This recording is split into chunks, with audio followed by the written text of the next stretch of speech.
What are some non-obvious red flags in relationships? Okay, I'm such a psychologist because I'm like, well, what do you mean by that? We always ask questions to answer questions. I think that how obvious a red flag is really varies greatly from person to person based on that person's experience and also like if they've done a lot of reading about different things. And so I think some non-obvious red flags, look at how people treat people who they don't have to be nice to. So a great example of this is like servers at a restaurant. If someone is a jerk to a server at a restaurant, they are almost certainly going to be a jerk to you when they're not trying to impress you anymore. Because the way that we treat people over whom we have power very strongly reflects on like what we will do once we're no longer trying to perform our best self.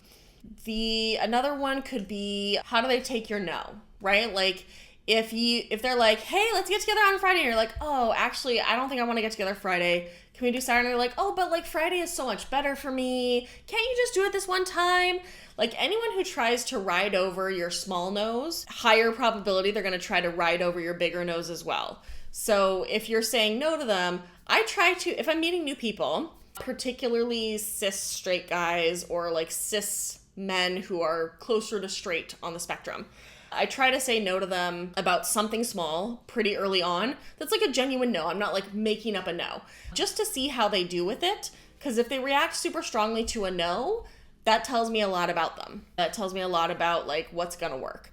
I also, personally, I do a lot less like trying to perform best self early in dating these days because I would rather just like be super upfront about who I am and what my issues are and like not try to cover those and pretend they aren't there and like let someone see who I really am rather than try to like put on this fake face that I'm never going to be able to maintain. So I would rather just like be super upfront about something. Like I've recently been talking to someone on Plura and we were talking about getting together and this person lives in San Francisco.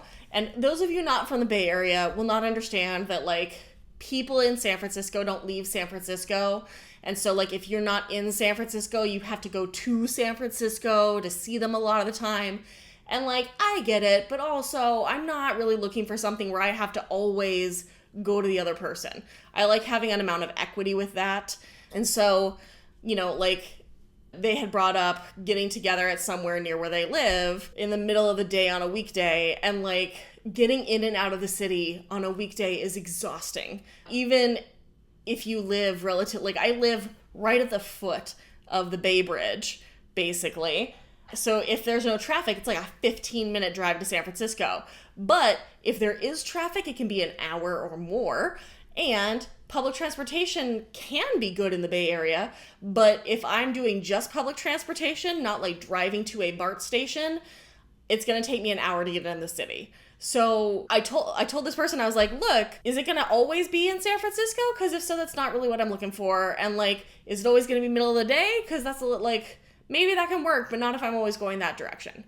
And that's like, in the past, I would have very much tried hard to like find a way to like accommodate what that person wanted or needed. And now I just don't as much. I'm much more upfront about like, yeah, like this is a thing I can do. And also maybe not.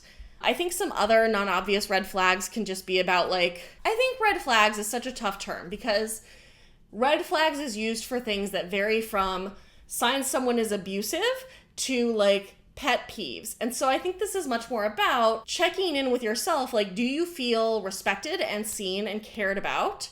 Do you feel like you get an equal say? Do you feel like it is equitable in terms of how you're treated, how time and energy are divided, or is it not? Do you feel like this person treats you in the way that feels good for you, right? And so, like, I think that's more of what it's about, for me at least, which maybe is an unsatisfying answer, but I feel like it's so hard to name non-obvious red flags because obvious for whom and obvious in what context. People who have a history of, like, growing up in really abusive households tend to not think of what many of us would see as, like, obviously abusive behavior as abusive because for them, that's just what love looks like. So, again, I think it's tough to say.